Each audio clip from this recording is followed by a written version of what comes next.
Update. My ex has a restraining order against me and now lives in the same apartment complex. Original post. My ex-wife and I had a rocky marriage. My alcoholism didn't help, and she pushed for divorce. We lived together during this divorce, and one day I found out she was dating another man. I snapped and hit her pretty hard. I was charged with a crime, spent 3 months in jail, went to anger management, and I was also issued a 3-year restraining order. This was 2 years ago. I have since sobered up, met a wonderful woman, and moved to a completely different apartment complex in a completely different part of the city. I never had any further contact with my ex-wife. I admit what I did was wrong. I paid a price. I've since re-established myself. My current woman, who I've been in a relationship with for 2 years, is aware of this background story, which makes things slightly easier. Well, unknown to me, my ex moved into my apartment complex about 5 months ago with her now new husband, who had always lived here, but I did not know this. I saw her in the lobby just before New Year's. She greeted me, I turned shocked and said hello. She asked me what I was doing in the lobby and I said I was just coming in from work. She told me that the restraining order is still in effect and that I need to move out. I tried to reason with her and told her I'd be happy to steer clear of her. I know we don't live on the same floor. I don't even know what floor she lives on. I don't care to know. I told her if I saw her on the elevator, I wouldn't get in and just wait for the next one. But she told me she was going to enforce the restraining order against me.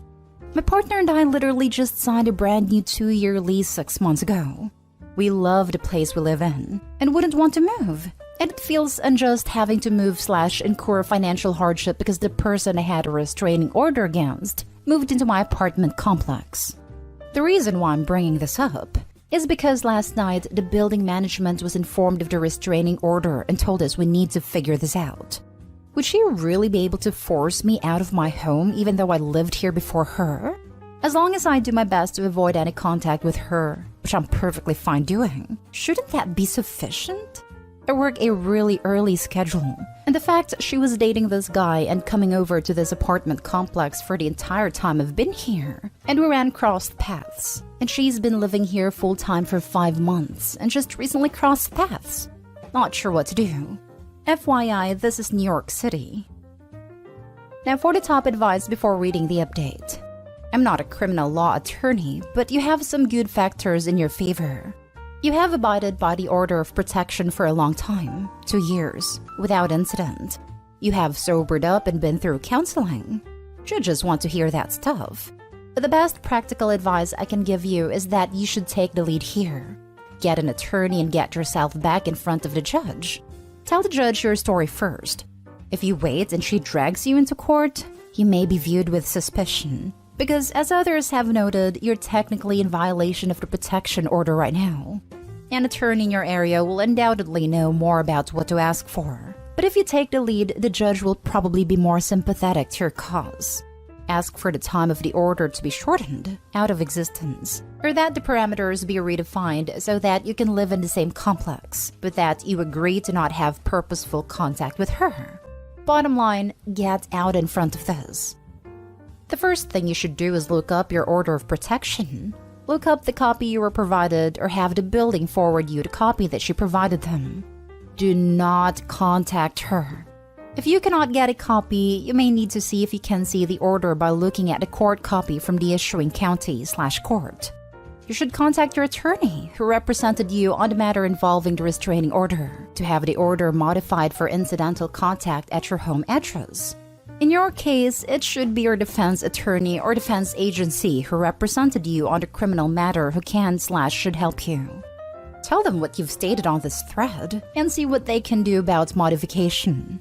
A 3-year order of protection is odd in New York City/New York State. The typical criminal order of protection is either 6 months, 1 year, 2 years, 5 years, or 8 years, although these orders can be modified by family court sometimes, and DV charges may change the timeline. Family court may also have issued some kind of order of protection independent from the criminal matter order of protection. The distinction is important because you want to make sure which order of protection is still in effect and where to ask for a modification.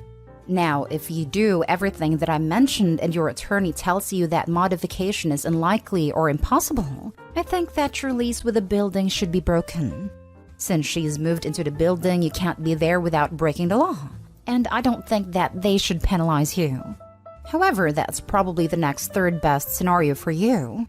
Just remember while you're figuring this out, do not contact her. Do not contact her through a third party. If she tries to contact you, do not contact her back. At the time, I had a public defender. My girlfriend has a friend that's a criminal defense attorney, and I'm going to reach out to them. When it came to the restraining order, I didn't put up any resistance. I basically said, yeah, sure, I'll stay away from her. And I meant it too, and have not tried to contact her in any way, shape, or form. And now for the update. The public defender that represented me was no longer practicing in the New York City area, but I retained a lawyer who was a friend of a friend who had experience in this area. My lawyer got references from my protective order, employer, and AA sponsor. Our goal was to get the restraining order modified to a simple no-contact order with no distance requirements, so I could continue living with my partner. I spoke to the judge, told him my story, what I had done to correct my past transgressions. He reviewed my record. We submitted our references. During this time period, I was crashing on a friend's couch as to not violate my protective order. PO said I had paid my fines, followed all the rules, but never once had to remind me of my restrictions and so forth, and said he was impressed with my turnaround. My employer said that I was always early, never seemed to be under the influence or hangover from anything, and even at our company functions was very open and honest about my sobriety and didn't partake in drinking. My AA sponsor said good things about me too. How he was impressed with my maturity and openness in my alcoholism and addiction. Then the judge asked my ex-wife to speak. My ex-wife said she was shocked by my turnaround. She said that it seemed unfair to her to require me to move because she moved into my building unknowingly, and that she no longer felt threatened by me. This was a shock to both my lawyer and I, as I expected my ex to want to keep the protective order in place. The judge said that he wouldn't modify the protective order but lift it entirely, as he felt it had served its purpose and that based upon my references, my testimony, and most importantly the testimony of my ex, that he didn't see how keeping its place was benefiting anymore. He did tell my ex that if she ever felt threatened or in danger because of something I said or did, she could contact the police. The judge then told me his main reason for lifting the order was to allow me to live in my current apartment, but advised it was a good idea to avoid contact with my ex to avoid any potential complications down the road. He reminded me because of my past, it wouldn't take much to get another protective order put in place. I told the judge I had no intention of contacting/talking to my ex, and I was thrilled that I don't have to move and get to stay with my current girlfriend. So over the course of this weekend, I moved back into my apartment with my girlfriend. I'm glad this was resolved. Now for the last story. Update. I, 24 female, got into an argument with my boyfriend, 25 male, over sharing a bed with my mother or sister. Original post. For some context, my mom, me, and my sister are very close. She raised us by herself, so it has always been just us. She's married now to our wonderful stepdad, who I'm also close to, and I spend time with my family whenever I can. After my mom finished her master's a few years ago and got settled into her career, she has made a point to have a girls' weekend once a month, or at least spend a day together. This often entails a small road trip to a nearby town, a theme park if it's during the summer, or during quarantine we just video chat for a few hours and drink wine. Whatever it is we do, my mom foots the whole bill. She says it's her way to make up for not being able to afford much when we were growing up. Our significant others are always welcome to join, but in the past they haven't usually. My stepdad and my sister's fiancé actually get along great, and they have gone fishing during these weekends before. Overall, I love my family dynamic and have no plans on changing it. Now on to the issue. I met my boyfriend about a year ago. We have always gotten along great, and my family loves him. He has joined us on these trips once or twice and seemed to have a good time. Last weekend was a girls' weekend, and we were planning to go to a city about an hour away. We planned on leaving Friday and returning Sunday night. Boyfriend was invited but declined as he had plans.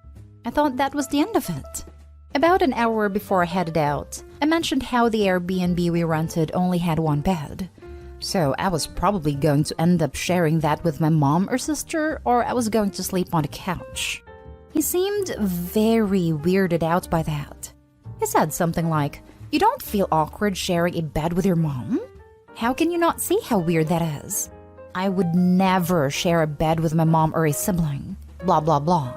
I told him he was being weird and gross, and that they were family.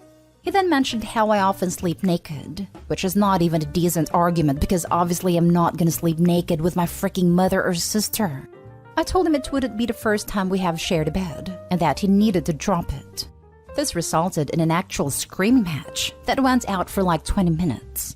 He doesn't live with me, so I told him to get out and give me his key before I left, which he was reluctant to do.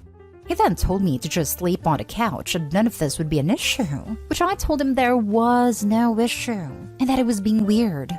I asked him multiple times by sharing a bed with my mother or sister was even a problem, and he wouldn't give me a straight answer. I left. I didn't answer a single one of his many calls or messages over the weekend. I got back Sunday night, but I've only spoken to him once. He is still demanding I apologize and reiterating how wrong the situation was. Is there something I'm not seeing here? Is it actually that weird to share a bed with your own family? Right now, our relationship is in limbo, and I'm thinking of ending it. But I have had a few friends now tell me they can understand where he's coming from, and that I should just apologize and move on because our relationship is great otherwise. Any advice? Now for the top advice before reading the updates. I had an ex that flipped out when I helped my sister, a single mother, bathe her kids when she has the flu. Lost his mind and said it's so gross to see kids naked. And he couldn't believe my sister even looked at her son, an actual baby, naked. Him being weirded out weirded me out. Because at best, his attachments to family are cold and weird. And at worst, because of his own conditioning, he was sexualizing a non-sexual situation. It's gross and indicative of an immaturity you've long since outgrown at 24. I would love to know what he found horrifying about a mother seeing her infant naked. Does he think babies change their own diapers? The heck? How about daycare? Am I a pedo because I've had to change poopy diapers? The man was deranged. He was also a little over 10 years older than me, which made sense because women his age sniffed out how much of a weirdo he was. That red flag made me run. Like, whatever his upbringing was, I can't imagine reacting to something different with horror and rage, and not just like, oh, that wasn't my experience, but tell me about it. How absolutely ridiculous. Have you met his parents? Don't even engage in a conversation regarding this. Tell him he will never dictate to you what you're supposed to feel, and most certainly not to try to make you change how you communicate with your family. This sounds like a red flag though. I've met his family many times. He has a good relationship with both parents and his elder sister. That's what to me makes his reaction so outlandish. It seems so unlikely that he's never shared a bed with a family member, at least when he was younger. But the way he was acting though, you'd think he had never heard of such a thing. I keep thinking about messaging him back or blocking him altogether, but I really want to know what caused him to go so nuclear. It absolutely is a red flag though. It just sucks because I do love him. Small update. When all this happened, I didn't tell my mom/sister because I didn't want to ruin their weekend. Now that people are pointing out that maybe the dude has an incest kink or was mistreated, and I'm freaking out and crying, I called my mom and told her what happened. She's a bit mortified but was able to calm down. I was going to call him and ask him to come over so we could talk, but my mom and stepdad do not want me alone with him, so I just messaged him and asked him to call me. I hope it's neither of those things, but logically, what else could cause this kind of reaction? I'll update again if anything happens. Now for the full update. The first post is locked now, but I did want to leave an update for anyone who was curious. Everything is still a mess basically. We talked after he got off work the other night. He started a conversation by asking how the trip went, and he did actually apologize. Or rather, he basically said, I'm sorry for my reaction and how it escalated, but not how I feel about the situation. I again asked him to explain just how sharing a bed with my mom or sister was inherently wrong, and if he felt that way maybe because of how he was raised to view sharing a bed. He just kinda doubled down and said no. It was just weird and he could never share a bed with his mom, and cannot understand how I was comfortable with doing it myself. I forgot to mention this in my first post, but I actually did end up sleeping on the couch. When I told him this, he said that had I just said that, none of this mess would have happened, and was pretty much implying that this issue continuing was my fault. I was getting pissed at this point, and said basically that sharing a bed was not inherently sexual or intimate, and that him thinking so at all was weird as heck. I point blank asked him if he genuinely thinks something would happen between me and my own mother or sister, but at this point he began to backtrack. He said that was not what he said, and that I was twisting his words, when I absolutely was not. He told me I was disgusting for implying that. We went back and forth on this, until he was like, fine, okay. Maybe I was out of line, but I still think it's inappropriate. But I guess I will just get over it. Can we please just move past this? I told him I had a lot to think about, and that I needed space. After we hung up, I immediately went to bed and tried not to think about it much today. His sister ended up calling me when I got home from work today. We've become really friendly since I started dating my boyfriend, so usually I wouldn't think anything of this. But I pretty much knew it was going to be about the bed situation. Sure enough, it was. He had asked her for advice on how to fix the situation and tried to explain his perspective to it. She said that she told him he was being a dumbass, and very, very weird about the situation. She wanted to know if I was okay, and asked if he had apologized yet. I asked her if they had ever shared beds on family vacations, and she said of course. She's quite a bit older than him. She's in her early 40s and a mom herself, and she helped her parents a lot with him when he was young. She said his behavior right now was weird and gross and totally out of character. She apologized for being nosy, but I thanked her for checking in on me. I didn't tell her about the post, but I did get the courage to ask her if he had maybe suffered from some sort of mistreatment that she knew of. She assured me that she didn't think that was likely, but that she couldn't speak for him. She told me that we needed to talk this out in person and either resolve it or break up, but either way I have her support. I'm really, really going to miss her. Very cool lady. And now I'm here. I don't know if she told him about our conversation, but he agreed to meet with me tomorrow morning. I haven't talked to my family about this because I'm sure they would think it was a bad idea to meet in person with him right now. Regardless of what he is willing to tell me, I am done. This is too much, and I don't know if any explanation is going to be enough to fix this. Thanks for all the advice yesterday, and I'll post a small update after tomorrow if anything does happen. Please meet in a public place just to be on the safe side. I don't know why he keeps doubling down. That's what is so weird. It'll be a coffee shop, not to worry. I think he's doubling down like this because he either realizes he's wrong and doesn't want to admit it, so he's content with arguing, or there's something like a kink or trauma making him react like this. I'm not going to be surprised if he still doesn't back down when we talk tomorrow. But regardless, I'm bringing him the few things he left at my house and breaking up with him officially.